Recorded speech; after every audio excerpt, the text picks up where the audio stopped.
ప్రభువునందు ప్రియ సహోదరి సహోదరులకు యేసుక్రీస్తు ప్రభువారి నామమున మీ అందరికీ కూడా వందనాలు తెలియజేస్తూ ఉన్నాను. దేవుని వాక్యమును ధ్యానము చేద్దాం. యోహాను సువార్త 16వ అధ్యాయము 33వ వచనం. యోహాను సువార్త 16వ అధ్యాయము 33వ వచనం. నాయందు మీకు సమాధానము కలుగునట్లు ఈ మాటలు మీతో చెప్పుచున్నాను. లోకములో మీకు శ్రమ కలుగును, అయినను ధైర్యము తెచ్చుకొనుడి, నేను లోకమును జయించి ఉన్నాను. మరొకసారి, నాయందు మీకు సమాధానము కలుగునట్లు ఈ మాటలు మీతో చెప్పుచున్నాను. లోకములో మీకు శ్రమ కలుగును, ఆయనను ధైర్యము తెచ్చుకొనుడి, నేను లోకమును జయించి ఉన్నాను. ప్రార్థన చేసుకున్నాను. మహాగణుడును మహోన్నతుడును పరిశుద్ధుడును నిత్య నివాసియునైన మా ప్రియ పరలోకపు తండ్రి, మీ ఘనమైన నామమునకు మరొకసారి స్తుతులు స్తోత్రాలు చెల్లిస్తున్నా. ఇదిగో ప్రభువా, వట్టివాడైన నన్ను మీ జనుల మధ్య నిలబెట్టుకున్నారు. మీ వాక్యాన్ని తేటగా అర్థమయ్యేలా విభజించి వివరించడానికి ఆత్మ సంబంధమైన ఆలోచనలు ఇచ్చి నడిపించండి. నా సొంతంగా కానీ మా స్వలాభంగా కానీ మాట్లాడక,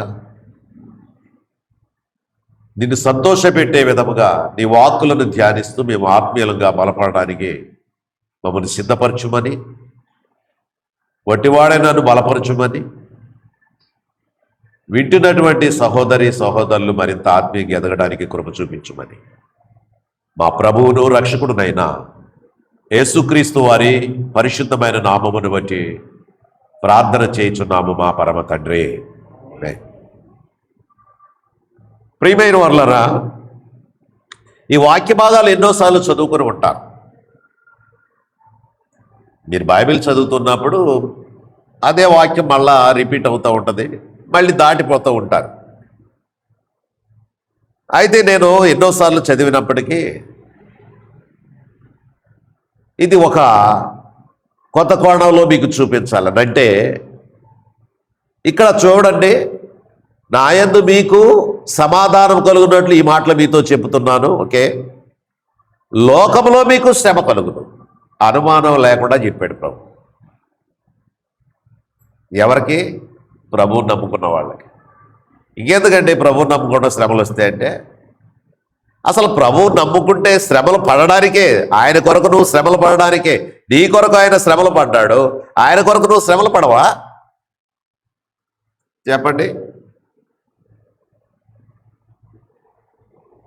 లోకములో మీకు శ్రమ కలుగును అంటూ అప్పుడు ఏమన్నాడు? అయినా సరే ఏం తెచ్చుకోమన్నాడు? ధైర్యం తెచ్చుకోండి, ఆయనను ధైర్యం తెచ్చుకోనండి, నేను లోకాన్ని జయించాను. ఆయన శ్రమలు పడి ఏం చేశాడు? ఆయన లోకాన్ని జయించాడు. ఆఫ్టర్ ఆల్ వరల్డ్ లోకాన్ని జయించాడు. 3వ దినమున లేచాడు. 40 రోజులు మన మధ్య ఉన్నాడు. మళ్ళా తర్వాత ఆరోహణమై పరలోకానికి వెళ్ళి, ఎక్కడి నుంచి వచ్చాడో అక్కడికి వెళ్ళి, అంటే లోకాన్ని జయించి ఆయన వెళ్ళిపోయాడు. లోకాన్ని జయించి వెళ్ళిపోయాడు. అందుకే మీకు శ్రమలు వస్తాయి. చాలామంది ఏమంటారంటే వాళ్ళకి శ్రమలు వస్తున్నాయి, ఇబ్బందులు పడుతున్నారు, ప్రభువులో బాగా ఉంటారు, కుటుంబం అంతా కూడా బలంగా ఉంటుంది, ఆయన చాలా ఇబ్బందులు పడుతూ ఉంటారు, కన్నీటి ప్రార్థనలో దేవుని కొరకు బ్రతుకుతూ ఉంటారు. బాగా బతికేవాడు, బాగా ఉన్నవాడు ఏమంటారో తెలుసా? వాళ్ళ తరపున చేరతారు కొంతమంది. వాళ్ళు అంటారు, మేము కూడా దేవుని నమ్ముకున్నా, మాకు ఏ లోటు లేదు, దేవుడు మా బిడ్డలు చదువుతున్నారు, మాకు అన్ని సమృద్ధిగా ఉన్నాయి, మాకు ఏ లోటు లేదు, దేవుని కృపండి, దేవుని కాపుదలండి, నిజంగా మాకు ఎంతగానో ఉంటుంది. మరి వారి మాట ఏమిటండి? ఆ శ్రమలు పడేవారి మాట ఏంటంటే వారు దేవుడి పిల్లలు కారా? అట్లా శ్రమలు పడేవారు నలుగుతున్న వారి గురించే దేవుడు చెబుతున్నాడు. మీకు శ్రమలు వస్తాయి, అయినా సరే ధైర్యం తెచ్చుకోండి. మిమ్మల్ని ఎలా నేను వాడుకోవాలో అలా వాడుకోవాలనుకుంటే మీకు శ్రమలు వస్తాయి. మీరు లోకంలోకి వెళ్ళిపోయి మీ ఇష్టానుసారంగా జీవిస్తున్నారు అనుకోండి, మీకేం అవసరం లేదు. ఇక అందరిలాగే మీకు వస్తుంది. నీతిమంతుల మీద అనియమితమంతుల మీద సమానంగానే వర్షం కురిపిస్తున్నాను అన్నాడు కదా దేవుడు. అందు గురించి వారికి వీరికి అని భేదం లేదు, వారికి అన్నీ ఇస్తాడు. కానీ పరలోక ప్రవేశం లేదు.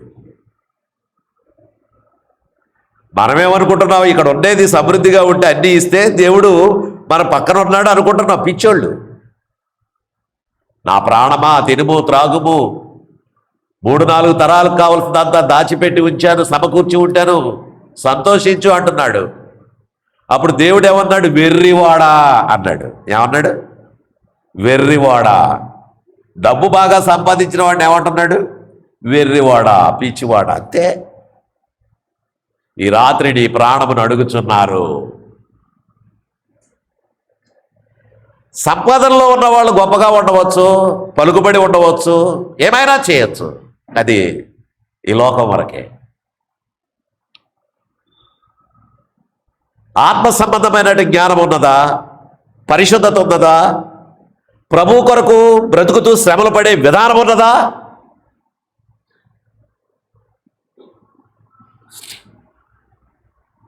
ఆలోచించండి. 15వ అధ్యాయంలో కూడా యోహాను సువార్త చూడండి. 15వ అధ్యాయంలో కూడా 18-19 వచనాలు చూద్దాం. లోకము మిమ్మును ద్వేషించిన యెడల మీకంటే ముందుగా నన్ను ద్వేషించినని మీరు ఎరుగుదురు. అది ఫస్ట్ పాయింట్. లోకము మిమ్మును ద్వేషించింది అనుకోండి, మీకంటే ముందుగా నన్ను ద్వేషించిందని మీరు తెలుసుకోండి. మీకంటే ముందుగా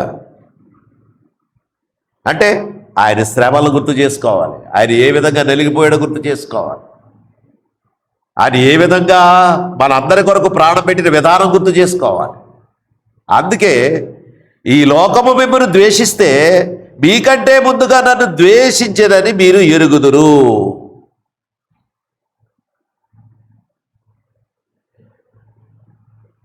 ఇక్కడ చూడండి,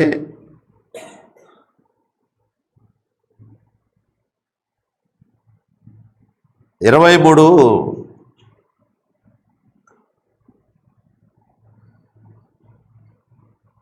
23:25 ఒకసారి చూడండి.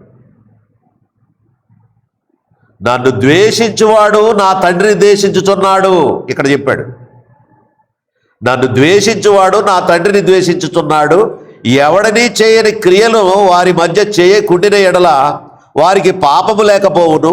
ఇప్పుడైతే వారు నన్ను నా తండ్రిని ద్వేషించి ఉన్నారు, అయితే నిర్హేతుకముగా ద్వేషించిరి అని వారి ధర్మశాస్త్రంలో వాయబడిన వాక్యము నెరవేరునట్లు ఎలాగూ జరిగింది. నిర్హేతముగా అంటే నిర్హేతుకముగా అంటే ఏమిటి? కారణం లేకుండా ఏం చేశారు? ద్వేషించారు. అసలు ద్వేషించడానికి కారణం లేదు, నిర్హేతుకముగా ద్వేషించారు. అందుకే నన్ను ద్వేషించేవాడు నా తండ్రిని ద్వేషిస్తున్నాడు. ఎవరైతే ప్రభువుని ద్వేషిస్తున్నాడో వాడు తండ్రిని కూడా ద్వేషిస్తున్నాడు. ఎవడని చేయని క్రియలను వారి మధ్య నేను చేయకపోతే వారికి పాపము లేకపోవును. అయితే ఇప్పుడు వారు నన్ను నా తండ్రిని ద్వేషించి ఉన్నారు కాబట్టి నిర్హేతుకముగా వారు ద్వేషించిరి అని వారి ధర్మశాస్త్రంలో వ్రాయబడిన వాక్యం నెరవేరినట్లు ఇది నెరవేరింది. అంటే తండ్రిని కుమారుని కూడా ద్వేషించే విధానము గ్రంథములో ప్రవచనములో ఉన్నది. అందుగురించి ద్వేషించారు, నిర్హేతుకముగా ద్వేషించారు. కాబట్టి నన్ను ద్వేషించేవాడు తండ్రిని కూడా ద్వేషిస్తున్నాడు. తర్వాత వచ్చినవేమన్నాడు? ఆ 15వ అధ్యాయంలో ఆ 18, 19 వచనాల్లో, అయితే మీరు లోక సంబంధులు కారు. ఇక్కడ చూడండి, ఈ లోక సంబంధులైన ఎడల లోకము తన వారిని స్నేహించును అన్నాడు. లోక సంబంధులైన ఎడల లోకము తన వారిని స్నేహించును. అయితే మీరు లోక సంబంధులు కారు, నేను మిమ్మను లోకము నుండి ఏర్పరచుకుంటుని, అందువలననే లోకము మిమ్మను ఏం చేస్తుంది? లోకము నుండి మిమ్మల్ని ఏర్పాటు చేసుకున్నాను. లోకము నుండి మిమ్మల్ని ఏర్పాటు చేసుకున్నాను. అంతమందిలో మీరు ప్రభువును నమ్ముకున్నారే, మిమ్మల్ని ఏర్పాటు చేసుకున్నారు. మిమ్మల్ని ఏర్పాటు చేసుకున్న తర్వాత ఏం చేయాలి? శ్రమైన, కష్టమైన, కరువులైన, హింసలైన, నిందలైన, ఖడ్గమైన ఇవన్నీ ఎడబావునా అంటాడు. అందుచేత ఏమి కూడా మనల్ని ఏం చేయి, మనకొక్కటే గురి, పరలోకానికి వెళ్ళాలి, ప్రభువుని చూడాలి, ప్రభుతో ఉండాలి, మరణం తరువాత సంతోషకరమైనటువంటి విధానం మనం చూడాలి, ప్రభుతో సహవాసం చేయాలి అనే గురి నీకుంటే ఈ లోకంలో కష్టాలు, నష్టాలు అన్నీ కూడా మన కళ్ళ ముందు అది కనబడుతుంది కాబట్టి అది మనం ఎంచుకుంటున్నాం. ఒక్కొక్కరు అంటారు చూడండి, ఒక పెద్దవాళ్ళు అంటూ ఉంటారు, నేను గుంటల లెక్క తవ్వుకు వెళ్ళాను, నేను ఎన్నెన్నో కష్టాలు పడ్డాను, ఆ కష్టాలు పడి ఈ రీతిగా బిడ్డలు పోషించుకుంటే ఈ విధిగా ఈ స్థితికి వచ్చాను. మంచిదే, కష్టాలు పడ్డాడు, బిడ్డలు పోషించుకున్నాడు, బిడ్డలు చదివించుకున్నాడు, మంచిదే, ఒక పొజిషన్లో పెట్టాడు. అయితే రక్షణలో ఉన్నావా? కష్టాలు పడింది ఒక ఎత్తు, యేసు ప్రభువును రక్షకుడుగా అంగీకరించి నువ్వు పరిశుద్ధమైన జీవితాన్ని జీవిస్తూ ప్రభువు కొరకు కష్టాలు పడే విధానం కూడా కావాలి, ప్రభువు కొరకు హెచ్చించే విధానం కూడా కావాలి. అంటే నీ దారిలో ప్రభువుకి ఇచ్చేదిగా ఇవన్నీ ఉన్నప్పుడు అప్పుడు నీ దేవుని వాడవే. అందుకే లోక సంబంధులైన ఎడల లోకము తన వారిని స్నేహిస్తుంది. అయితే మీరు లోక సంబంధులు కారు, నేను లోకములో నుండి మిమ్మల్ని ఏర్పాటు చేసుకున్నాను అన్నాడు. లోకములో నుండి మిమ్మల్ని పిలుచుకున్నాను. ఇప్పుడు మీరందరూ కూడా పిలువబడి, ఇప్పుడు ప్రభువుని స్తుతించిన వారు, ఆరాధించిన వారు, ఆయన బలలో పాల్గొన్న వారు అందరూ ఎవరండి? ప్రభువు పిలిస్తే వచ్చినవారు. ఒకరు బలవంతంగా పిలిస్తే వచ్చిన వారు కాదు. నీకు నీవుగా, యేసు నాకు రక్షకుడు, నా పాపములు క్షమించే దేవుడు, పాప విమోచన ఇచ్చే దేవుడు, ఆయన ద్వారా తప్ప నాకు రక్షణ లేదు అనే విషయాన్ని గ్రహించి వచ్చిన వారు అందులోంచి పిలవబడిన వారు. అది తగ్గిపోయిందని వచ్చారు, ఇది తగ్గిపోయిందని వచ్చారు, దానికోసం దీనికోసం అంటే నువ్వు తగ్గకపోతే మళ్ళీ ప్రభువుని వదిలేస్తావు, అందులో అనుమానం లేదు. అంతే కదా, ఎన్నెన్నో చేద్దాం అనుకుంటాం, ఒక్కొక్కసారి చెయ్యం. ప్రభువా అది ఇలా చేస్తాను, ఇది చేస్తాను ప్రభువా, ఏదో బ్రొక్కుబడిలాగా. దేవుడు బ్రొక్కుబడులు కోరుకోవడం లేదు, హృదయాన్ని కోరుతున్నాడు. దేవుడు ఎప్పుడు నీ కాసులను కోరుకోవడంలే, నీ హృదయం ఈ ముందు, నీ హృదయం ఇస్తే, నీ హృదయం నా యందు భయభక్తులు కలిగి జీవించేటటువంటి విధానంగా నువ్వు స్పందిస్తే అప్పుడు నీవేది ఇచ్చినా నేను స్వీకరిస్తాను. అసలు నీ హృదయమే నాకు ఇవ్వకుండా ఇదిగో ఇది ఇస్తాను ప్రభు, అదే ఇస్తాను ప్రభు, అదే ఇస్తాను ప్రభు అంటే ఏంటి? కాబట్టి చాలా జాగ్రత్త. అందుకే మీరు లోక సంబంధులు కారు, నేను మిమ్మల్ని లోకము నుండి ఏర్పరచుకున్నాను, అందువల్ల నేను లోకం మిమ్మల్ని ద్వేషిస్తుంది. 7వ అధ్యాయం 7వ వచనంలో చూడండి, యోహాను సువార్త. లోకమును మిమ్మును ద్వేషింపనేరదు గాని దాని క్రియలు చెడ్డవని దాని గురించి సాక్ష్యం ఇచ్చుచున్నాను గనుక అది నన్ను ద్వేషిస్తుంది. ఇక్కడ అర్థం చేసుకోండి బాగా, లోకము మిమ్మును ద్వేషించనేరదు కానీ దాని క్రియలు చెడ్డవని దాని గురించి సాక్ష్యం ఇచ్చుచున్నాను కనుక అది నన్ను ద్వేషిస్తుంది. అర్థమవుతుందా? ఆ వాక్యము ఎందుకని ద్వేషించనేరదు అంటే, ఆ ఇంట్లో ఏదో జరుగుతుంది, ఆ ఇంట్లో ఏదో జరుగుతుంది, ఒక వ్యక్తిలో ఏదో జరుగుతుంది, ఒరే బాబు ఇది కరెక్ట్ కాదు అని చెబితే అది నువ్వు చెప్పడానికి వీలు లేదు, అందుగురించి నువ్వంటే నాకు ఇష్టం లేదు. నువ్వు సేవకుడివే కావచ్చు, ఏదైనా కావచ్చు, నువ్వు అది నాకు చెప్పడానికి సరిపో. దూరం అయిపోతున్నాడు. దేవుడిని ఎరిగానంటున్నాడు, దేవుని కొరకు బ్రతుకుతున్నానంటున్నాడు. ఇది మంచిది కాదు, ఇది మార్చుకోవచ్చు కదా అని చెబితే నిన్ను ఏం చేస్తున్నాడు? హెయిట్ చేస్తున్నాడు. అది ఇక్కడ లోకము మిమ్మును ద్వేషింపనేరదు, కానీ దాని క్రియలు చెడ్డవని దాని గురించి నేను సాక్ష్యం ఇచ్చుచున్నాను. అది చెడ్డవని సాక్ష్యం ఇచ్చుచున్నాను కనుక అది నన్ను ద్వేషించుచున్నది. నువ్వు అది సరికాదు అని చెబితే నువ్వెవరో, నువ్వు పాస్టర్వే కాదు, పో అవతలకి. నువ్వు సేవకుడివే కాదు, పో. నేను ఎంత ఇచ్చాను డబ్బులు? నీ సంఘానికి ఎంత ఇచ్చాను? నేను ఎన్ని లక్షలు ఇచ్చాను? అలాంటి నన్ను ఇది నువ్వు చేయకూడదని నువ్వు అంటావు. ఎంత ధైర్యం నీకు? పెద్ద పెద్ద పాస్టర్లు, నీకంటే గొప్ప గొప్ప పాస్టర్లు, గొప్ప గొప్ప వాళ్ళందరూ నా ఇచ్చుకొచ్చి భోజనం చేసి నేను ఇచ్చే కానుక తీసుకొని వెళ్తున్నారు, నన్ను ఆశీర్వదిస్తున్నారు. నువ్వు ఒక్కడ అన్నావు ఇలాగా. అదే ఇక్కడ చెబుతున్నాడు. అదే నీ క్రియలు చెడ్డవని, దాని క్రియలు చెడ్డవని దాని గురించి నేను సాక్ష్యం ఇచ్చుచున్నాను కాబట్టి అది నన్ను ద్వేషించుచున్నది. యూదులందరూ కూడా ఎందుకని యేసు ప్రభువుని ద్వేషించారు? ఇది కాదు, ఇది కాదు. ధర్మశాస్త్రం ఓకే, కానీ ధర్మశాస్త్రంలో ఉండి మీరు పాపం మీద పాపం, క్రమం మీద అక్రమం మీద అక్రమం చేసుకుంటూ వెళ్ళిపోతున్నారు. ఇది కరెక్ట్ కాదు. అందుకే ఇజ్రాయేలీలు కానీ ప్రపంచంలో ఉన్నటువంటి వాళ్ళందరూ కూడా యేసు ప్రభుని ఎందుకు హెయిట్ చేస్తారంటే ఆయనలాగా ఉండమన్నాడు, ఆయనలాగా మేము ఉండం, అలా మేము ఉండం. కాబట్టి నేను అంటున్నాడు, నేను ఇష్టపడను, ద్వేషిస్తుంది. యోహాను సువార్త 17:14 చూడండి. యోహాను సువార్త 17:14 వారికి నీ వాక్యం ఇచ్చి ఉన్నాను, నేను లోక సంబంధిని కానట్టు వారు కూడా లోక సంబంధులు గారు కనుక లోకము వారిని ఏం చేస్తుంది? ద్వేషిస్తుంది. ఎవరు? నిజంగా వాక్య ప్రకారంగా బ్రతికేవారు.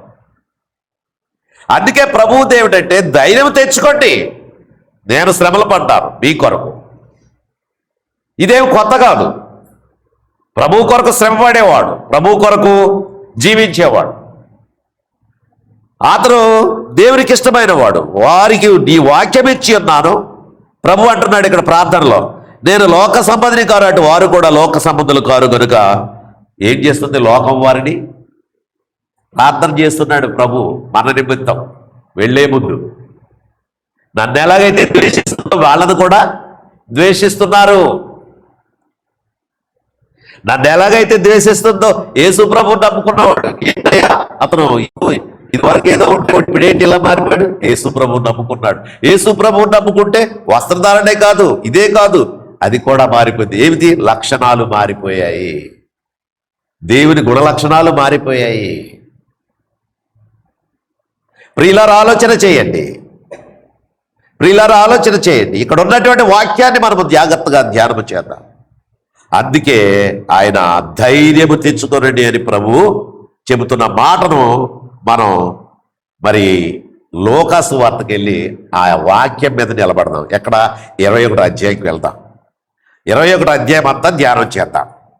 ప్రభువారి ఈ ప్రసంగంలో యెరూషలేము విధ్వంసాన్ని గురించి, తర్వాత ఆయన రెండవ రాకడ గురించి చెప్పాడు. మొదటిది ఏమిటి?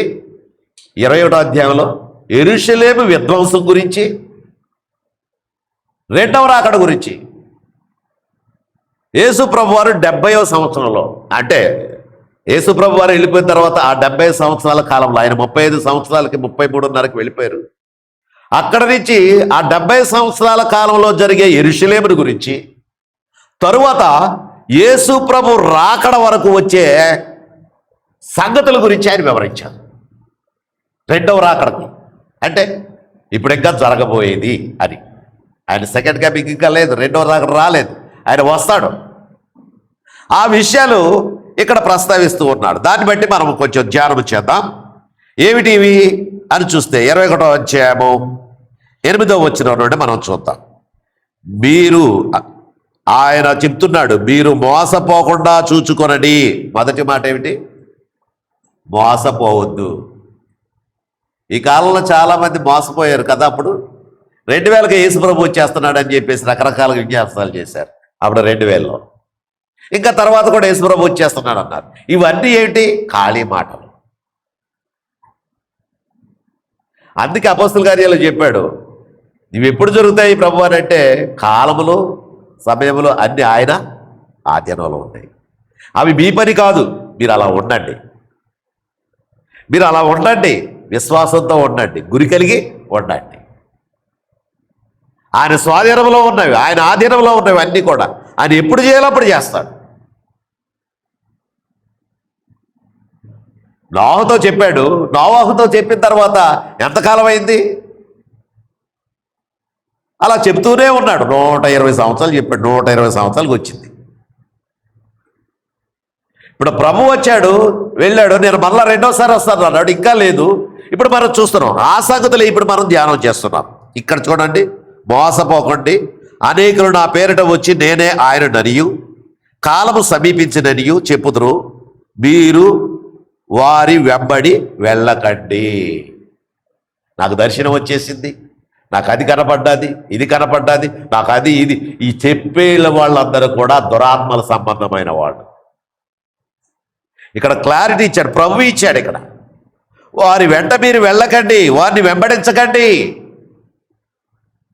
అమ్మా రాత్రి నాకు కల వచ్చేసిందమ్మా, నీకు వేద వచ్చేసిందని, అమ్మా నీకు రాత్రి వచ్చింది, నాకు దేవుడు దర్శనం ఇచ్చాడమ్మా, నీకు జాబ్ సిద్ధమైందని నమ్మద్దు. ప్రార్థన చేయండి, ప్రభు అనుగ్రహిస్తాడు. సమయం మీరు చెప్పకండి, అవమానం పొందుతారు. అప్పుడే మీరు దురాత్మ కలిగిన వారని తేలుతుంది. అప్పుడే మీరు దురాత్మ కలిగిన వారు, మీ ఇష్టానుసారంగా చెబుతున్నటువంటి వారు. ఇక్కడ వారి వెంట మీరు వెళ్ళకండి అని చెబుతున్నాడు. తర్వాత ఏమన్నాడు? మీరు యుద్ధములను గూర్చి కలహములను గూర్చి వినినప్పుడు జడయకండి, ఇవి జరగవలసి ఉన్నవి, కానీ అంతము వెంటనే. ఎప్పటి నుంచి జరుగుతున్నాయి యుద్ధాలు? ఎప్పటి నుంచో జరుగుతున్నాయి. యుద్ధం లేని రోజు లేదు భూమి మీద. ప్రపంచంలో 250 దేశాల దగ్గరగా ఉన్నాయట. మరి ఆ 250 దేశాల్లో ఏదో ఒక దేశంలో ఎక్కడో చోట యుద్ధం జరుగుతూనే ఉంటుంది. అప్పటి నుంచి ఇప్పటి వరకు కూడా యుద్ధాలు జరుగుతూనే ఉన్నాయి. ఇవి మొదట జరగవలసి ఉన్నవి, కానీ అంతము వెంటనే. నా చిన్నప్పుడు టైం అయిపోయింది, కాలం ఇలా గడిచిపోతుంది, అంతం వచ్చేసింది, అంత అయిపోతుంది ఇంకా అని చెప్పేసాను వారు. ఇంకా అంతకుముందే వారు అనుకునేవారు. అంతకుముందు 400 సంవత్సరాల క్రితం వారు అనుకునేవారు. ఇప్పుడు నీ కాలంలో నువ్వు అనుకుంటున్నావు. అయితే ఇక్కడ అంటున్నాడు, అంతము వెంటనే రాదు. ఇంకోటి ఆయన చెబుతున్నాడు, జనము మీదికి జనమును, రాజ్యం మీదికి రాజ్యము లేస్తుంది. అక్కడక్కడ భూకంపాలు కలుగుతాయి, తెగుళ్ళను కరువులను తటస్థిస్తాయి. ఆకాశము నుండి మహా భయోత్పాతములు, గొప్ప గొప్ప సూచనలు పడతాయి. ఏమన్నాడు ఇక్కడ? అక్కడక్కడ భూకంపములు. ఏదో స్థలంలో భూకంపిస్తూనే ఉంటుంది. ఎంతో కొంత రెక్టర్ స్కేల్ మీద 3 పాయింట్లు ఎంతో కొంత వస్తుంది. అలాగే ఉంటుంది. మనకు తెలియదు, మనకు కూడా కంపించవచ్చు ఎక్కడో, అది తెలియదు. ఆ రెక్టర్ స్కేల్ మీద 4, 5గా వస్తే మనకు బాగా తెలుస్తుంది. అందుచేత అక్కడక్కడ భూకంపాలు జరుగుతాయి, తెగుళ్ళు కరుగుతాయి, కరువులు వస్తాయి అన్నాడు. అవునండి, మనమంటే సమృద్ధిగా ఉన్నాం. ఇప్పుడు ప్రస్తుతానికి కరువులు ఉన్న దేశాలు ఉన్నాయి, మంచినీళ్ళు లేని దేశాలు ఉన్నాయి, ఆకలితో చచ్చిపోతున్నటువంటి దేశాలు ఉన్నాయి. ఆ ఫోటోల్ని అక్కడ ఉన్నటువంటి విధానాలు చూస్తుంటే కళ్ళంటే నీళ్ళు వస్తాయి. బక్క చిక్కిపోయి ఆ ఇసుకలో పడిపోయి ఉంటారు పిల్లలు. అటువంటి దేశాలు ఉన్నాయి. మనం తింటున్నాం, చక్కని బట్ట కట్టుకుంటున్నాం, తిరుగుతున్నాం, దేవుని స్తుతించట్లే. అట్లాంటి చోటకి వెళ్తున్నారు మిషనరీస్. అట్లాంటి చోటకు వెళ్ళి వారికి కావలసిన ఏర్పాటు చేసి జాగ్రత్తలు ఎంతైనా చేస్తారు ఎవరైనా మాత్రం. కాబట్టి ఇక్కడ ఉన్నటువంటి విషయాలను చూస్తే ప్రభు అప్పుడే చెప్పాడు, జనం మీదకి జనము, రాజ్యం మీదకి రాజ్యం లేస్తాయి. అక్కడక్కడ భూకంపాలు జరుగుతాయి, తెగుళ్ళు కరువులు తటస్థిస్తాయి.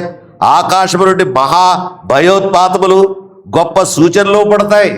ఆకాశంలోనట ఆ సూచనలు పడతాయి. ఏవేవో చెప్తూ ఉంటారు కదా కొంతమంది. అటువంటి జరుగుతూ ఉంటాయి. ఇవన్నీ జరగక మునుపు, అది అసలు పాయింట్ ఇది. ఏమంటున్నాడు? ఇవన్నీ జరగక మునుపు ఏమి జరుగుతుందట? వారు మిమ్మును బలాత్కారముగా బట్టి నా నామము నిమిత్తము మిమ్మును రాజుల యొద్దకును అధిపతుల యొద్దకును తీసుకొని పోయి సమాజ మందిరములకును చెరసాలలకును అప్పగించి హింసిస్తారు.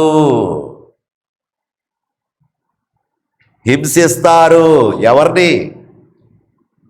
యేసు ప్రభువు నమ్ముకున్నటువంటి వారు. పగడాల ప్రవీణ్ గారు ఎలా చనిపోయారో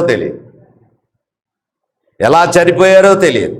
జీవించిన కాలంలో ధీటుగా మాట్లాడారు, ధీటుగా వాక్యాన్ని చెప్పారు, తెలియని వారికి ఎన్నెన్నో విషయాలు చెప్పారు, ప్రభువును నమ్ముకునేలాగా ఎన్నెన్నో దానికి కావలసినటువంటి ఆ యొక్క ఆధారాలు చూపించి వారిని మరి నోరెత్తకుండా చేశారు. అటువంటి ఆయన ఉంటే ఏమవుతుందని ఏం చేయింది? లేకుండా చేశారు. ప్రియుల ఆలోచన చేయండి. నిజంగా ఒక కుటుంబంలో నుంచి ఒక వ్యక్తి దేవుని దాసుడు బయటికి వెళ్ళాడంటే, నిజమైన దాసుడు బయటికి వెళ్ళాడంటే అతను క్షేమంగా ఇంటికి వస్తాడని లేదు. ఎందుచేతనంటే అనేక కార్యక్రమాలు, అనేక శత్రువులు, అంటే మత ఛాందస్వాదులు ఉంటున్నారు, వారు కథం చేస్తారు. అది చెప్పింది ప్రభు చెప్పింది అదే. ఇవన్నీ జరగక మునుపు మిమ్మును బలాత్కారంగా పట్టి నా నామము నిమిత్తము మిమ్మును రాజుల దగ్గరికి అధిపతుల దగ్గరికి తీసుకొని పోయి సమాజ మందిరముల్లోనూ చెరసాలలోనూ వేసి అప్పగించి హింసిస్తారు. పౌలు శీలలను ఏం చేశారు? తీసుకెళ్లారు, వార్నింగ్ ఇచ్చారు, మళ్ళా దాంట్లో పడేశారు, కాళ్ళు చేతులు బడలేసి కట్టేశారు, జాగ్రత్తగా చూడండి అన్నారు. మళ్ళీ తీసుకెళ్ళారు, ఇంకొక చోట పడేశారు. అక్కడ జబ్బేడిస్తే అక్కడ రాత్రి ఏం చేస్తున్నారు? పాటలు పాడుతున్నారు, దేవుని స్తుతిస్తున్నారు. దేవుని గాయాలు అయినటువంటి పౌలు శీలలు ఏం చేస్తున్నారు? దేవుడిని స్తుతిస్తున్నారు. అప్పుడు కూడా దేవుని సువార్తను ప్రకటిస్తున్నారు. ఖైదీలు వింటున్నారు అన్నాడు. వీళ్ళ పాటలు పాడుతుంటే ఖైదీలట వింటున్నారట. ఖైదీలు వింటున్నారు. అంతే, జైలు గోడలు కూలిపోయాయి. అందరూ పారిపోయారేమో అనుకున్నాడు ఆ చీకట్లో. ఆ చెరసాల నాయకుడు, ఆ జైలరు, ఇక వీళ్ళందరూ వెళ్ళిపోయారు కదా, నా బ్రతికెక్కేందుకు. ఎందుకంటే ఆ రోమ్ గవర్నమెంట్ ఆ చెరసాల్లో ఉన్నటువంటి వాళ్ళు పోతే వాడికి ఉరి తీసేస్తారు జైలర్కి. అందుగురించి ఇంకెందుకు ఈ బ్రతుకరుకొని చాకు తీసుకొని పడుచుకోబోతుంటే పౌలు శీలలు అన్నారు, జైలర్ గారు మీరు చనిపోకండి, మేము ఉన్నాం, ఎక్కడికి వెళ్ళలేదు. నలిగిన వారు, కొట్టబడిన వారు, కొరడాలతో కొట్టబడిన వారు, గాయాలతో ఉన్నవారు సంతోషంతో చిరునవ్వుతో ఏమంటున్నారు? మీరు ఎక్కడికి వెళ్ళకండి, మేము ఉన్నాం. అయ్యలారా, ఏమిటిది? మీరు నమ్ముకున్నటువంటి దేవుడిని, గొప్ప దేవుడు. అందుకే ఆ రక్షణ పొందాలంటే నేనేమి చేయాలి? అది ప్రభువులోకి నడిపించడానికి శ్రమలు పడడానికి గల కారణం. శ్రమల కారణం ఏమిటో తెలుసా? ఒక వ్యక్తిని, నీ ఇంటి ప్రక్కన వారిని, గ్రూప్ వారిని, కావలసిన వారిని ప్రభువులోకి నడిపించే విధానం అది. అటువంటి శ్రమలు, పౌలు శీలల శ్రమలు. ఆ రాత్రి తీసుకొని వెళ్ళారు, అతని గాయాలు కడిగారు. అప్పుడే దేవుడు సువార్త, అక్కడ దేవుని యొక్క వాక్యం చెప్పాడు, బాప్తిసం ఇచ్చాడు. బాప్తిసం ఇచ్చిన తర్వాత ఆ ఇంటికి వచ్చి ఆ రాత్రి జరిగిపోయింది అంతా. అందుగురించి ఇట్లాంటివి జరుగుతాయి. తీసుకొని పోయి సమాజ మందిరంలో చెరసాలలో అప్పగించి మిమ్మల్ని హింసిస్తారు. ఇది సాక్ష్యార్థమై మీకు సంభవించును. మీ సాక్ష్యం ఉందా? మీకు సాక్ష్యం ఉందా? సహోదరులారా, మీరు ఇంతమంది ఉన్నారు. ఎవరైనా ఎప్పుడైనా యేసును గురించి మిమ్మల్ని దూషించారా? యేసును గురించి మీరు చెంప వాయించారా? యేసును నమ్ముకుంటున్నామని చెప్పి దుర్భాషలాడారా? లేదే, అసలు అవకాశమే లేదే. వండుకుంటున్నాం, తింటున్నాం, సంతోషంగా దేవుడా నీకు ఇచ్చాను, నీకు వందనాలు, స్తోత్రాలు, ఇదిగో దశభాగం, ఇదిగో ప్రభు నన్ను దీవించు అంటున్నాం, అయిపోతుంది. ఇదా దేవుడిలో ఉండే ఈయన చెప్పిన విధానంగా చూస్తే ఇది కాదు కదా, ఇది కరెక్ట్ కాదు కదా. ప్రభువు చెప్పిన విధానాన్ని చూస్తే ఇది కరెక్ట్ కాదు. మీరు సర్వలోకమునకు వెళ్ళి సర్వ సృష్టికి సువార్తను ప్రకటించండి అంటే శిష్యులు అంటే ఎవరు? నమ్ముకున్నవారు అందరూ ఆయన శిష్యులే. నువ్వు పనికి వెళ్తున్నావు, పనికి వెళితే అక్కడ ఏదో చేస్తూ ఉంటావు, మాటల సందర్భంలో వస్తుంది. నేను వస్తాను, చూస్తూ ఉంటాను, అక్కడ పెడతాను, సెలెన్ పెడిన తర్వాత కూర్చున్న తర్వాత హ్యాపీగా మొదలు పెడతాను, కూర్చుని ఒక్కొక్క మాట చేయాలి. పని దేవుని సువార్తను ప్రకటించాలి. ప్రతి సమయంలోనూ కూడా ఎవరైనా పరిచయం అయినప్పుడు ఆ పరిచయస్తులతో నువ్వేమైనా మాట్లాడుతున్నావా? ప్రభువు నమ్ముకునేలాగా ఉంటున్నావా? ప్రభువుని నమ్ముకోమని చెబుతున్నావా? కాబట్టి ఇక్కడ ఉన్నటువంటి వాక్కులను బట్టి చూస్తే ఇది సాక్ష్యార్థమై మీకు సంభవించును. కాబట్టి మేమేమి సమాధానము చెప్పుదామా అని ముందుగా చింతింపకమని మీ మనసులో నిశ్చయించుకొనుడి. ఏమన్నాడు? మేమేమి సమాధానము చెప్పుదామా అని ముందుగా చింతింపకుందుమని మీ మనసులో నిశ్చయించుకొనుడి. ఏమి సమాధానం చెప్పాలా అని మీరు భయపడకండి. నేను మీతో ఉన్నాను.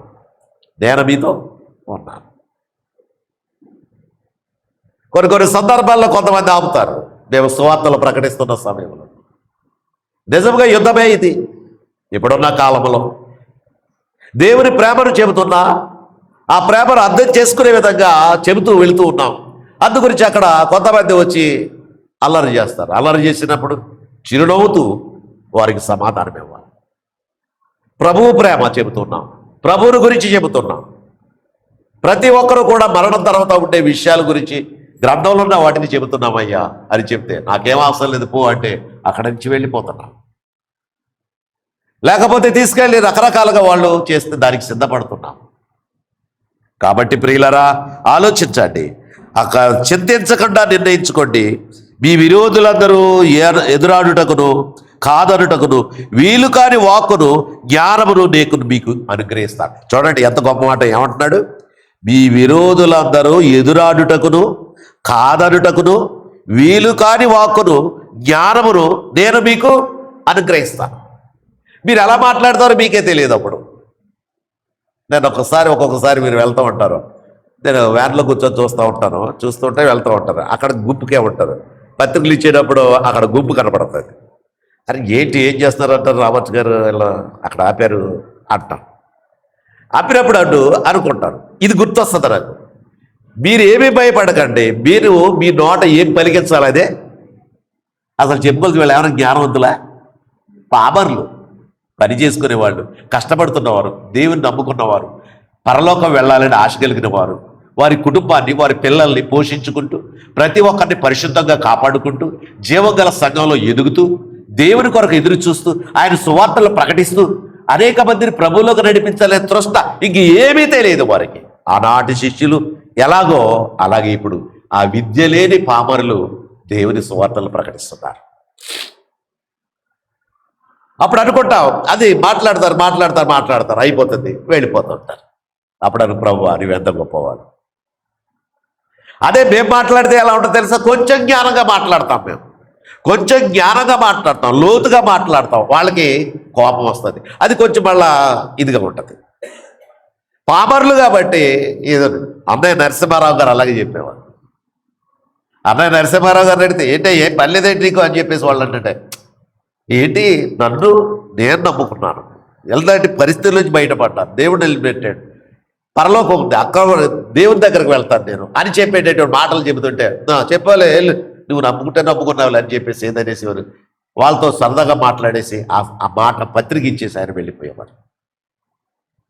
నిజంగా దేవుడు ఆ రీతి జ్ఞానాన్ని ఆయనకి ఇచ్చాడు. ఆయన అలాగా నడిపించబడ్డాడు. ఇలా ఆలోచన చేయండి. కొన్ని విషయాలు ఆశ్చర్యంగా ఉంటాయి. కొన్ని విషయాలు ఆశ్చర్యంగా ఉంటాయి. ఏంటంటే ఒకసారి ఒక చోట ఒక మీటింగ్కి వెళ్ళాం. మీటింగ్కి వెళితే మా నాన్నగారు ఆ ప్రక్కన అలా కూర్చున్నారు, మేమందరం ఇలా కూర్చున్నాం. ఆ మీటింగ్కి వెళ్ళిన తర్వాత ఇంకా నా ప్రక్కన ఒక ఆయన ఉన్నారు, పెద్ద ఆయన అన్నారు, నా అన్నగారు అక్కడ కూర్చున్నారు, పైన వండుటాకు ఉంది, సరిగ్గా అది పడిపోద్దేమో అని చెప్పేసి నాతో అన్నాడు. మరేనండి అనుకున్నాం, కూర్చున్నాం. మళ్ళీ ఆయన బండారు సువర్ణరత్నం గారు అని చెప్పేసిన తర్వాత దావీదు గారు అని చెప్పేసి ఏదో అంటున్నాడు. అప్పుడు ఆయన కష్టమన్నాడు. ఏంటి అన్నాడు. అది కాదండి, పండుగ ఉందని. ఏంటి మీరు అలాగా ఏం చేస్తారు? పండుగ ఉంటే ఉంటుంది, పోతే పోతుంది, ఉంచండి, అలా కూర్చోండి అన్నాడు. నేను చెప్పగా బాబు అటువంటి చెప్పగలను. నేను ఏం చేస్తానంటే అది ఏంటంటే అది విశ్వాసమనాలు ఇంకోమనాలు ఏమీ తెలియదు కానీ మనకి. అప్పుడు అలా కూర్చున్నారు. సరే అయిపోయింది, మీటింగ్ అయిపోయింది, అందరూ 104 సెకండ్ తీసుకుంటారు, వచ్చేసారు. మా నాన్న ఎలా వచ్చారు, ఆకు అలా పడ్డది. ఏమనాలి ఇది? ఆయన ఎలా వచ్చాడు, ఆకు దమ్ముని పడ్డది పెద్దది. అదే చెప్పారు కదా అంటున్నాడు ఈయన పల తర్వాత.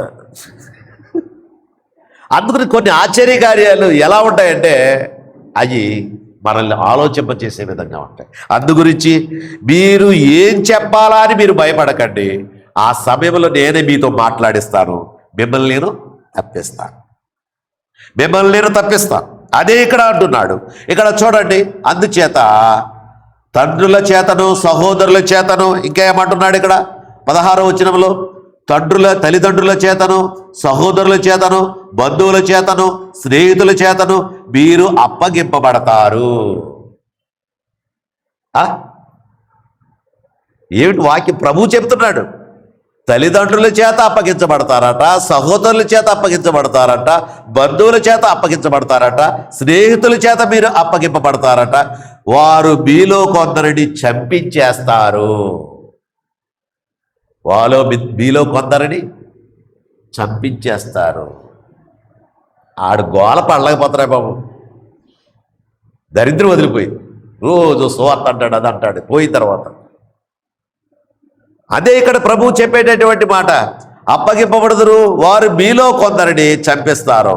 నా నామము నిమిత్తము మీరు మనుషులందరి చేత ద్వేషించబడతారు, కానీ మీ తల వెంట్రుకలలో ఒక్కటైనను నశింపదు. మీరు ఓర్పు చేత మీ ప్రాణములను దక్కించుకుంటారు. తన ప్రాణమును కాపాడుకునేవాడు దానిని దక్కించుకొనుడు, దానిని కాపాడుకునేవాడు దాని ప్రాణమును పోగొట్టు. తన ప్రాణమును కాపాడుకునేవాడు దాన్ని దక్కించుకున్నాడంటే అర్థం ఏమిటంటే ఆత్మను దక్కించుకున్నాడు. ఆత్మను పోగొట్టుకున్నవాడు తన ప్రాణాన్ని దక్కించుకుంటాడు. అంటే దాని అర్థం ఏమిటంటే శరీరము ఆత్మ రెండు కలిసి ఉన్నాయి కాబట్టి శరీర సంబంధమైనటువంటి గాయమైనప్పుడు ప్రభువు కొరకు నువ్వు సిద్ధపడితే ఆత్మ సంతోషిస్తుంది. నీవెవరో నాకు తెలియదు ప్రభు, నీ కొరకు నేను ఉండలేను, నేను లోకంలో ఇంత టైట్ అయితే నేను బతకలేనని చెప్పి నువ్వు వెళ్ళిపోతే ఆత్మ శోభిస్తుంది, శరీరం సంతోషిస్తుంది.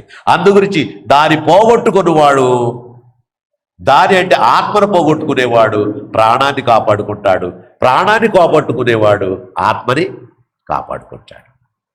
ఏది కావాలి నీకు? ఏది కావాలి నీకు? అవును ప్రియులారా, ఎన్నెన్నో ప్రాంతాల్లో, మన ఇండియాలోని అనేక ప్రాంతాల్లో అనేక చోట్ల క్రైస్తవులు హింసిస్తున్నారు, భయంకరమైనటువంటి దాడులు చేస్తున్నారు, భయంకరమైనటువంటి విధానాలు జరుగుతున్నాయి. ప్రార్థనలు చేయడమే భరించలేని విధానంగా కనబడతా ఉన్నాయి. హతసాక్షులు అయిపోతున్నారు. ఎవరెవరు ఎక్కడైతున్నారో కూడా తెలియని విధంగా అవుతుంది. అందుకే ప్రభు ఎప్పుడో చెప్పాడు ఇవన్నీ, వీటినన్నిటిని బట్టి చెబుతున్నాడు. అందుకే మీరు ధైర్యము తెచ్చుకోనండి అంటున్నాడు. మీరు ధైర్యము తెచ్చుకోనండి. మీరు మీ తల వెంట్రుకల్లో ఒక్కడైనానూ నశింపదు. మీరు ఓర్పు చేత మీ ప్రాణాల్ని దక్కించు. ఓర్పు కావాలి, దేనికైనా ఓర్పు కావాలి. ఓర్పు సహనం చాలా ప్రాముఖ్యం. ప్రభువు కొరకే. యెరూషలేము దండ్ల చేత చుట్టబడుట మీరు చూచున్నప్పుడు దాని నాశము సమీపమైనదని తెలుసుకొనండి. అప్పుడు యోదయలో ఉండువారు కొండల మీదకు పారిపోవాలి, దాని మధ్య ఉండువారు వెలపెలికి పోవాలి, పల్లెటూళ్ళలోని వారు దానిలో ప్రవేశించకూడదు. లేఖనములో వ్రాయబడిన ఇవన్నీ నెరవేరుటకై అవి ప్రతిదండన దినములు. ఆ దినములలో గర్భిణీలకును పాలిచ్చు వారికి శ్రమ, భూమి మీద మిక్కిలి ఇబ్బందియు ఈ ప్రజల మీద కోపమును వచ్చును. వారు కత్తివాత కూలుదురు, చెరపట్టిన వాడిన వారై సమస్తమైన అన్యజనుల మధ్యకు పోవుదురు. అన్యజనములు కాలములు సంపూర్ణమగు వరకు యెరూషలేము అన్యజనము చేత త్రొక్కబడును. మరియు సూర్య చంద్ర నక్షత్రములలో సూచనలు, భూమి మీద సముద్ర తరంగముల ఘోష వలన కలబడిన జనములకు శ్రమయు కలుగును. ఆకాశమందలి శక్తులు కదిలింపబడును కనుక లోకము మీదికి రాబోవుచున్న వాటి విషయమై భయము కలిగి మనుషులు ఎదురు చూచుచు ధైర్యము చెడి కూలిపోయారు. ధైర్యము చెడి కూలిపోయారు. ప్రియమైన సహోదరి సహోదరుడా, దేవుని గురించి తెలుసుకున్న నువ్వు దేవుని ఎరగని వారిలాగా లోకములో ఉన్నవారిలాగా జీవిస్తే ప్రయోజనం లేదు. దేవుని కొరకు శ్రమలు పడేవాడుగా జీవించాలి. దేవుని కొరకు ఇబ్బందులు పడేవాడుగా జీవించాలి. పరిశుద్ధమైన జీవితం జీవించడమే కాదు, కొన్ని ఆచరణలు మనం చేయాలి, కొన్ని క్రియలు మనం చేయాలి. ఆ క్రియలు కనబడినప్పుడే ఆ విధమైనటువంటి ఆశీర్వాదాలు మనకుంటాయి. అందుకే ఆ విధముగా అప్పుడు మనుష్య కుమారుడు ప్రభావముతోను మహామహిమతోను మేఘారుడటై వచ్చి చూతురు. ఇవి జరగనారంభించినప్పుడు మీరు ధైర్యం తెచ్చుకొని మీ తల ఎత్తుకొనడి, మీ విడుదల సమీపించి ఉన్నదనను. ధైర్యము తెచ్చుకొని ఏం చేయమన్నాడు? తల ఎత్తుకొనండి. ధైర్యము తెచ్చుకొని తల ఎత్తుకొనండి, మీ విడుదల సమీపమైంది. మీ విడుదల సమీపమైంది. ప్రభువు కొరకు జీవిస్తున్నావా?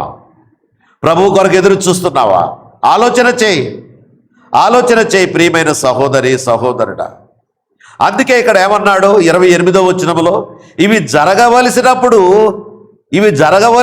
మీరు ధైర్యము తెచ్చుకొని మీ తల ఎత్తుకొనండి అంటున్నాడు. ఇవి జరగవలసినప్పుడు మీరు ధైర్యం తెచ్చుకొని ఏం చేయాలి? మీరు తల ఎత్తుకోనండి, పారిపోకండి, తల ఎత్తుకోనండి. ఇప్పుడు ప్రస్తుతానికి ఇక్కడ వెస్ట్ గోదావరిలో కూడా ఆ ఉడ్డి ప్రాంతంలో చాలా ఘోరం జరుగుతుంది. ఆ ఉడ్డి నియోజకవర్గంలో ఘోరం జరుగుతుంది.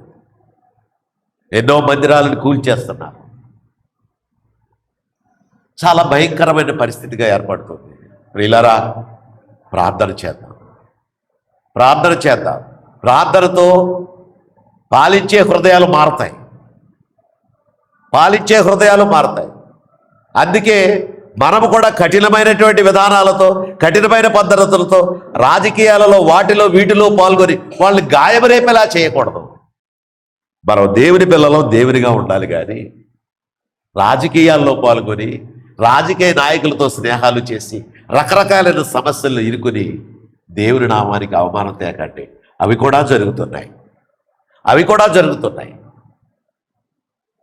అందుచేత నువ్వు కేవలం దేవుడు అన్ని గవర్నమెంట్స్ని ఇచ్చింది దేవుడే, ప్రతి గవర్నమెంట్ ఇచ్చింది దేవుడే. మీరు ఒక్కడు ఆలోచించండి. మీరు నిదానంగా రావాలంటే దేవుడు ఆ విధమైనటువంటి ఓల్డ్ టెస్ట్మెంట్లో చూస్తుంటే ఆ రాజుల కాలంలో, ఏలేటటువంటి కాలంలో ఆ యొక్క వాళ్ళ మీదకి ఒత్తిళ్ళు ఎందుకు వచ్చాయి? ఎందుకని వాళ్ళకి శ్రమలు వచ్చాయి? వాళ్ళు దేవుని యొక్క వాక్య ప్రకారంగా బ్రతకకపోయినా శ్రమలు వస్తాయి, దేవుని యొక్క వాక్య ప్రకారంగా బ్రతికే శ్రమలు వస్తాయి. దీనికి తేడా ఏమిటంటే, అది నువ్వు దేవుని అమ్ముకొని శ్రమలు తీసుకుని భ్రష్టుడైపోయే విధానము. ఇదైతే దేవుని కొరకు నడుం కొట్టుకుని బ్రతుకుతూ కొన్ని ఆత్మలను రక్షించడానికి నువ్వు బలముగా ముందుకు వెళుతూ ప్రాణం పోయినా పర్వాలేదు అనుకుని నిలబడి హతసాక్షులుగా నిలబడేటటువంటి శ్రమలకు నిలబడేవాడుగా ఉంటాడు. ఇస్కరియోతు యోధా ప్రాణం పోగొట్టుకున్నాడు. యేసుతో ఉన్నాడు, యేసుతో తిన్నాడు, యేసుతో నడిచాడు, అన్నీ చేశాడు. అతను వచ్చినప్పటి నుంచి కూడా యేసును ఫాలో అవుతున్నారు కాబట్టి, యేసును చాలామంది వెంబడిస్తున్నారు కాబట్టి, ఈ యేసుని వెంబడించే వారి దగ్గర జనానికి కూర్చొని నాయకుడు నవ్వాలనేటువంటి ఆ యొక్క తపన తనలో ఉన్నది. అందుకే డబ్బు సంచి కూడా ఇస్కరియోతు దగ్గరే ఉండేది.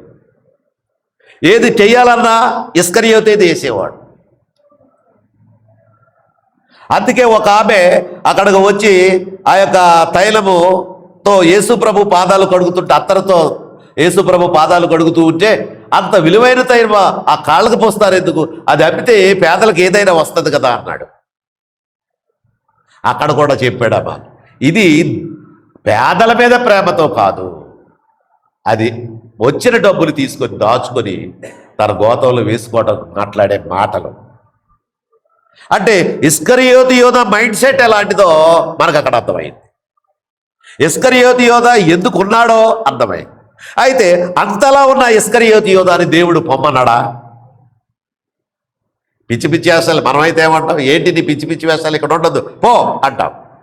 యేసు ప్రభు పంపనలేదు, యేసు ప్రభు పంపనలేదు, నువ్వు ఇక్కడ ఉండడానికి వీల్లేదు అనలేదు. యేసు ప్రభు దగ్గర కూర్చున్నాడు. ఇదిగో మీలో ఒకడు నన్ను అప్పగించబోతున్నాడు అన్నప్పుడు అందరిలో కలవరం రేగింది. అందరిలో కలవరం రేగినప్పుడు నేనా నేనా నేనా అంటూ ఉన్నప్పుడు ప్రక్కనే ఉన్నాడు. నేనా? ఇస్కరియోతు యోధ ప్రక్కనే ఉన్నాడు. నేనా? నువ్వు అన్నట్టే వెళ్ళి నీ పని చూడు. ఏమన్నాడు? నీ పని చూడు. ఏమి పని అది? నన్ను అప్పగించడానికి నువ్వు సిద్ధపడుతున్నావు కదా, దాని కార్యక్రమం అంతా చూసుకు వెళ్ళు. ప్రియమైన సహోదరి సహోదరుడా, అసలు యేసుక్రీస్తు ప్రభు ప్రపంచాన్ని ఆకర్షించుకోవడానికి గల కారణం ఈ సీన్లే. నువ్వు నన్ను అప్పగించాలనుకుంటున్నావు కదా, వెళ్ళి నీ పని చూసుకో, చేసేయి, వెళ్ళి యోధా. ఆ రాత్రి వచ్చిన తర్వాత మరి ఇస్కరియోతు యోధతో అడిగారు వాళ్ళు. యేసు ప్రభు మరి పట్టుకున్న తర్వాత అందరూ ఒకేలాగా ఉంటారు కదా, ఆ సమయంలో యేసు ప్రభు ఎలాగ ఉన్నాయి ఎవరు తెలుస్తుందా అంటే, నేనున్నాను కదా, నేను చెబుతాను అన్నాడు. వాళ్ళు వచ్చిన వెంటనే ముందుగా వెళ్ళాడు. వచ్చి నేను ఎవరినైతే ముద్దు పెట్టుకుంటానో వెళ్ళాడు, ముద్దు పెట్టుకున్నాడు, యేసును అప్పగించాడు. చెలికాడా, ముద్దు పెట్టుకొని అప్పగిస్తున్నావా? ప్రియమైన సహోదరి, ప్రియమైన సహోదరుడా, యేసు పడిన శ్రమలతో పోల్చుకుంటే ఏ ఒక్క శ్రమైనా నీ జీవితంలో కలిగిందా? ఎప్పుడైనా ఏ ఒక్క శ్రమైనా నీ జీవితంలో కలిగిందా? ఏయో చేయడానికి వెళ్ళి శ్రమలు పడ్డావు, కానీ దేవుని కొరకు దేవుని పని చేయడానికి శ్రమలు పడ్డావా? ఆ ప్రకారంగా యేసుని ఇస్కరియోతు యోధ అమ్ముకున్నాడు. తర్వాత ఏమయ్యాడు? ఆత్మహత్య చేసుకున్నాడు. ఆత్మహత్య చేసుకున్నాడు. ప్రియమైన సహోదరి, ప్రియమైన సహోదరుడు, ఆలోచించండి. దేవుని మాటలను జాగ్రత్తగా ఆలోచన చేయండి. మీరు ధైర్యం తెచ్చుకోనండి. ఈ శ్రమలు నేనే పడ్డాను, మీకు అట్లాంటివి జరుగుతాయని మీరు గుర్తు చేసుకోనండి. అంటే దీనిని బట్టి మీరు అనుకోవచ్చు, ఇంతమంది ప్రభువు నమ్ముకున్న వాళ్ళు అందరూ అనుకున్నారు, వీళ్ళందరూ కూడా శ్రమలు పట్టడం లేదు, ఏమీ లేదు, చక్కగా బతుకుతున్నారు, మంచి జీవనోపాధి చేస్తున్నారు, కుటుంబాన్ని పోషించుకుంటూ నడుస్తున్నారు. ఏంటి వీళ్ళ పరిస్థితి అంటే, అది నేను చెప్పలేనిక, అది నేను చెప్పలేనిక, అది ప్రభువే తేలుస్తాడు. ప్రభువు కూడా అన్నాడు, నేను తీర్పు తీర్చడానికి రాలేదు, రక్షణ ఇవ్వడానికే వచ్చాను. ఫస్ట్ ఆఫ్ ఆల్ అందరికీ రక్షణ ఇవ్వడానికి వచ్చాడు. ఆ రక్షణ సద్వినియోగం చేసుకునేవారు ఎంతమందో వారు ధన్యులు. ఆయన మాటలు విని ఆయన కొరకు శ్రమలు పడి నలిగిపోయి జీవిస్తున్నటువంటి వారు. ప్రకటన గ్రంథం 7:7 ఉంది. ఈ తెల్లని వస్త్రాలు ధరించుకున్న వారు ఎవరు? ఈ తెల్లని వస్త్రాలు ధరించుకున్న వారు ఎవరు? మీకే తెలియనయ్యా. వీరు మహాశ్రమలలో, భూలోకములో మహాశ్రమలు అనుభవించిన వారు, మహాశ్రమలు అనుభవించి వచ్చారు. దేవుని సువార్త ప్రకటించడానికి మహాశ్రమలు. కొన్ని ప్రాంతాల్లో, భూటాన్ దేశంలో, ఇంకా కొన్ని దేశాల్లో మన బ్రదర్ అసెంబ్లీస్ వారు వెళ్తున్నారు దేవుని యొక్క సువార్త అందించడానికి. చాలా కష్టాలు పడుతున్నారు, వెళ్ళి దేవుని యొక్క పని చేస్తున్నారు. కనీసం వారికి కావలసిన విధంగా కూడా మనం చేయలేకపోతున్నాం. ఎంతో కొంత మనం చేసేటటువంటి విధానం ఉండాలి కదా. నీ నిధిలో నుంచి దేవునికి ఏమిస్తున్నావు? నీ నిధిలోంచి దేవునికి ఒక తీర్మానం కలిగి ఉన్నావా? ఆలోచించండి. తీర్మానం కలిగి లేకపోతే మనది చిల్లు సంచే. అందుకే ఇక్కడ మనం చాలా జాగ్రత్తగా ఈ మాటలను మనం విందాం, గ్రహిద్దాం. అందు గురించి ప్రభువైన యేసుక్రీస్తు వారు ఈ విధంగా ఉంది. ఒకసారి అక్కడ దేవుని పని చేసినటువంటి వారిని గురించి చూద్దాం. ఒకసారి అపోస్తుల కార్యం 4:13 చూడండి. అపోస్తుల కార్యాలు 4:13. వారు పేతురు యోహానుల ధైర్యమును చూచినప్పుడు వారు విద్య లేని పామరులను గ్రహించి ఆశ్చర్యపడి వారు యేసుతో కూడా ఉండిన వారని గుర్తెరిగిరి. వారు పేతురు యోహానుల ధైర్యము చూసినప్పుడు, పేతురు యోహానుల ధైర్యము 12వ వచనంలో ఏమన్నాడో తెలుసా? 4:12 ఆకాశము క్రింద మనుషుల్లో ఇవ్వబడిన ఏ నామమున రక్షణ లేదు, ఒక యేసుక్రీస్తు నామమునే మనము రక్షణ పొందాలని ధైర్యంగా చెప్పారు. ధైర్యంగా చెప్పిన పేతురు యోహానులు. అందుకే అక్కడ వాళ్ళ ధైర్యంగా చెప్పిన మాటలను బట్టి పేతురు యోహానులు ధైర్యం చూసినప్పుడు వారు విద్యలేని పామరులని గ్రహించి ఆశ్చర్యపడి వారు యేసుతో కూడా ఉండిన వారని గుర్తెరిగిరి. అంటే యేసుతో ఉన్నవారు ఎంత పవర్గా ఉంటారో ఇక్కడ తెలుస్తుంది. ఆ పవర్గా ఉన్నావా? నువ్వు దేవుని కొరకు రోషము కలిగి ఉన్నావా? దేవుని కొరకు పనిచేసేవాడుగా ఉన్నావా? ఆలోచించండి. ఒకసారి అపోస్తల కార్యాలు తీయండి.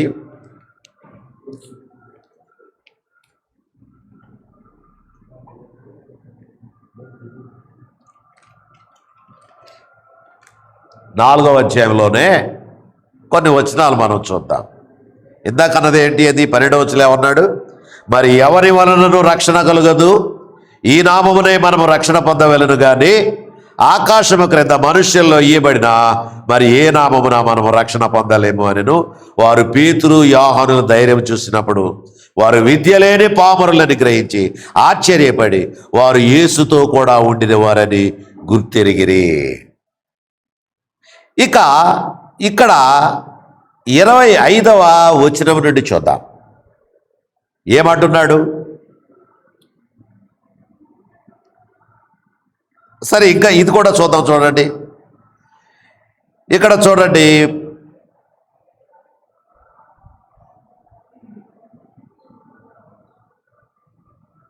13వ వచనం నుంచే అయ్యింది, ఇప్పుడు 14లో కూడా అయింది.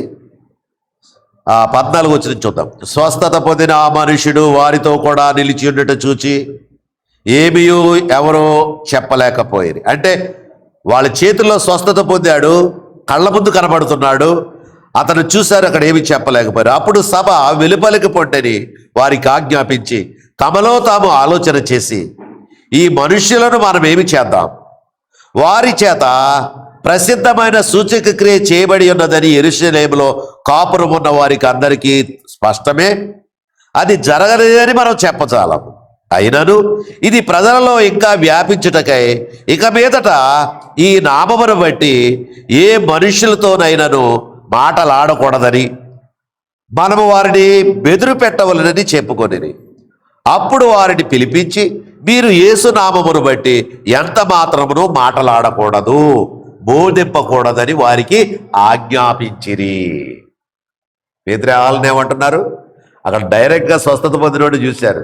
మనం ఏమని చెప్దాము? వాళ్ళని చెప్పొద్దని చెప్తే అక్కడేమో స్వస్థత పొందినోడు ఉన్నాడు, అటు మన కళ్ళ ముందు కనబడుతున్నాడు.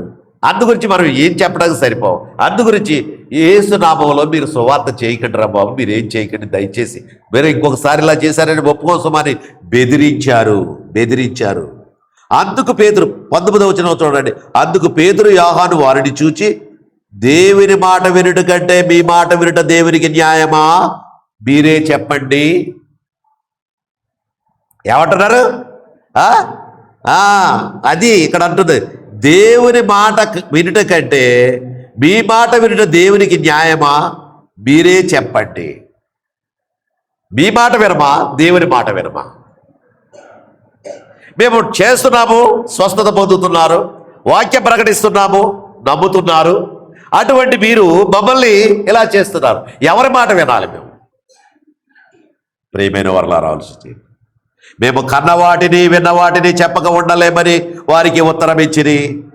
ప్రజలందరూ జరిగిన దానిని కూర్చి దేవుని మహిమపరచుచుండిరి గనుక సభవారు ప్రజలకు భయపడి వీరిని శిక్షించి విధమేమీ కనుగొనలేక వీరిని గట్టిగా బెదిరించి విడుదల చేసిరి. శిక్షించడానికి ఆధారం లేదు. సరే, జరిగిందేదో జరిగిపోయింది, ఇక సువార్త మీరు చేయకండి, అక్కడ యేసు నామములో ఇక్కడెక్కడ మాట్లాడకండి, ఓకే పండి అని చెప్పేసి విడుదల. స్వస్థపరచుట అను ఆ సూచక క్రియ ఎవరి విషయంలో చేయబడినో వారు 40 ఏళ్ల కంటే ఎక్కువ వయసు గలవాడు. వారు విడుదల పొంది తమ స్వజనుల యొద్దకు వచ్చి ప్రధాన యాజకులను పెద్దలను తమతో చెప్పిన మాటలన్నిటిని వారికి తెలిపిరి. వారు విని ఏక మనసుతో దేవునికి ఇట్లు బిగ్గరగా మొర్రపెట్టిరి. నాదా, నీవు ఆకాశము భూమిని సముద్రమును వాటిలోని సమస్తమును కలుగ చేసిన వాడవు. అన్యజనులు ఎలా అల్లరి చేస్తున్నారు? ప్రజలెందుకు వ్యర్థమైన ఆలోచనలు పెట్టుకున్నారు? ప్రభువు మీదను ఆయన క్రీస్తు మీదను భూరాజులు లేచిరి, అధికారులను ఏకముగా కూడుకొనిరి అని నీవు పరిశుద్ధాత్మ ద్వారా మా తండ్రియు నీ సేవకుడైన దావీదు నోట పలికించావు. దావీదు నోట ఎప్పుడూ పలికించారట ఈ ప్రభువుని గురించి. ఈ ప్రభువు ఆయన మీదకు లేస్తారు, ఆయన మీదకు ఉప్పెనలా వస్తారు, అనేక రకాలుగా వారు వస్తారు అని లేఖనాలు అక్కడ చూపిస్తున్నాయి. ప్రియులారా, ఆలోచన చేశారా? గ్రంథంలో చూస్తూ ఉన్నప్పుడు ఒకదాని వెంట ఒకటి, ఒకదాని ఒకటి అన్నీ కూడా ప్రభువు నిమిత్తమే, ప్రభువు నిమిత్తమే, ప్రభువు నిమిత్తమే. మనం ఎవరి నిమిత్తము? మరి లోకము నిమిత్తమా? మనము లోకము నిమిత్తమా? లోకములో మనకు ఉన్నటువంటి వారి నిమిత్తమా? మనకు మేలు చేసే వారి నిమిత్తమా? దేవుడు మనల్ని ఎందుకు నిలబెట్టాడు? ఎందుకు నడిపిస్తున్నాడు? ఎందుకు నన్ను నడిపిస్తున్నాడు? ఎందుకు నన్ను ఘోషించమంటున్నాడు? ఎందుకు చెప్పమంటున్నాడు? ఇది మనము తెలుసుకోవాలి. అందుకే ఇక్కడ ఉన్నటువంటి వాక్యాన్ని ఆనాడు దావీదు నోట పలికించావని చెప్పేసి, ఏమీ జరగవలనని నీ హస్తమును నీ సంకల్పమును నిర్ణయించియో వాటినన్నిటినీ చేయటకై నీవు అభిషేకించిన నీ పరిశుద్ధ సేవకుడైన యేసునకు విరోధముగా హేరోదును పొంతి పిలాతును అన్యజనులతోనూ ఇశ్రాయేలు ప్రజలతోనూ ఈ పట్టణమందు నిజముగా కూడుకొనిరి. ఏమి చేయాలి తండ్రి? అప్పుడు యేసు ప్రభుని ఏమి చేయాలి? ఇప్పుడు పేతురు యోహానులు ఏమి చేయాలి? ఇప్పుడు బలంగా దేవుని సేవ చేస్తున్నటువంటి వాళ్ళని ఏమి చేయాలి? ఇలా చేస్తూ ఉంటే ఏమైపోతుంది దేశం? ఏమైపోతుంది రాష్ట్రం? ఏమైపోతుంది ఈ ప్రపంచం? అవును ప్రియులారా, అవును, వాస్తవమే. అందుకే ఇక్కడ దానిని ఎంతకైనా సరే బంధించాలి. దేవుని మాటలు చెప్పండి. ఇదంతా ఎవరి ఉద్దేశమో తెలుసా? సాతాను. ఎందుచేతనంటే సాతానికి ఇక సమయం లేదు. యేసు ప్రభు వచ్చేస్తే ఇక వెంటనే ఎక్కడికి వెళ్ళిపోవాలి? బందీలోకి వెళ్ళిపోవాలి. అందుచేత వాడి అనుచరులు అందరూ కూడా పోతారు. వాడు అనుచరులు అంటే ఎవరు? యేసు ప్రభువుకు వెంబడించినట్లు వెంబడించి ఇస్కరియోతు యోధ అలా ప్లేట్ మార్చిన వాళ్ళు, వెంబడించినట్లే వెంబడించి నడుస్తూ శ్రమలు పడకుండా కష్టాలు పడకుండా యేసును అడ్డు పెట్టుకొని కోట్లు సంపాదిస్తూ నడిచిన వారు. వీరందరూ ఎవరు అంటే అపవాది సంబంధాలు. ఒకవేళ అనుకుంటున్నారేమో మీరు, యేసును నమ్మిన వారే తప్ప ఇంక మిగతా వారు వెళ్తారు పాతాళారు కాదు. లేదు, అసలు నమ్ముకున్న మనమే ప్రభువుని వెంబడించకుండా దుర్మార్గమైనటువంటి కార్యములు చేస్తూ మనము సాగితే ముందు మనమే ఉంటాం ఆ పాతాళంలో. అందుకే ఇక్కడ చెప్పేటటువంటి విధం, వాళ్ళందరూ అప్పుడు కూరుకుని, ప్రభువా ఈ సమయమందు వారి బెదిరింపులు చూచి రోగులను స్వస్థపరచుటకును నీ పరిశుద్ధ సేవకుడైన యేసునామము ద్వారా సూచక క్రియలను మహత్కార్యములను చేయుటకును నీ చెయ్యి చాచి ఉండగా నీ దాసులు బహుధైర్యముగా నీ వాక్యమును బోధించినట్లు అనుగ్రహించుము. నీ దాసులు బహుధైర్యముగా నీ వాక్యము బోధించినట్లు అనుగ్రహం. నీ దాసులు బహుధైర్యముగా. యెరూషలేమా సువార్త ప్రకటించుదానా, ధైర్యముగా ప్రకటించము, బలముగా ప్రకటించమంటున్నాడు యెషయా గ్రంథంలో. ధైర్యముగా ప్రకటించు, బలముగా ప్రకటించు, భయపడుతూ ప్రకటించొద్దు అంటున్నాడు. ఇప్పుడు భయం ఎక్కువ అవుతుంది మానవులు. అయితే దేవుడు అంటున్నాడు, నువ్వు భయపడక ప్రకటించు, బలముగా ప్రకటించు, బలముగా ప్రకటించు. ఇందు గురించి ఇక్కడ అంటున్నా, రోగులను స్వస్థపరచుటకును నీ పరిశుద్ధ సేవకుడైన యేసు నామము ద్వారా సూచక క్రియలను మహత్కార్యములను చేయుటకును నీ చెయ్యి చాచి ఉండగా నీ దాసులు బహుధైర్యముగా నీ వాక్యమును బోధించినట్లు అనుగ్రహించుము. వారు ప్రార్థన చేయగానే వారు కూడి ఉన్న చోట కంపించెను. అది వారు ప్రార్థన చేయగానే వారు కూడి ఉన్న చోట కంపించెను. అప్పుడు వారందరూ పరిశుద్ధాత్మతో నిండిన వారై దేవుని వాక్యమును ధైర్యముగా బోధించిరి. దేవుని వాక్యమును ధైర్యముగా బోధించిరి. దేవుని వాక్యం ధైర్యముగానే చెప్పాలి, భయపడుతూ చెప్పవలసిన పని లేదు.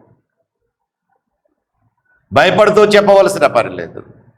ప్రకటిస్తున్నాం, మంచిదే. వారి గాయమవుతుందేమో అని కొన్ని తగ్గించి చల్లగా మాట్లాడుతూ ఉన్నాం. ఇక్కడ అంటున్నాడు, భయపడక ప్రకటించు, భయపడక ప్రకటించు.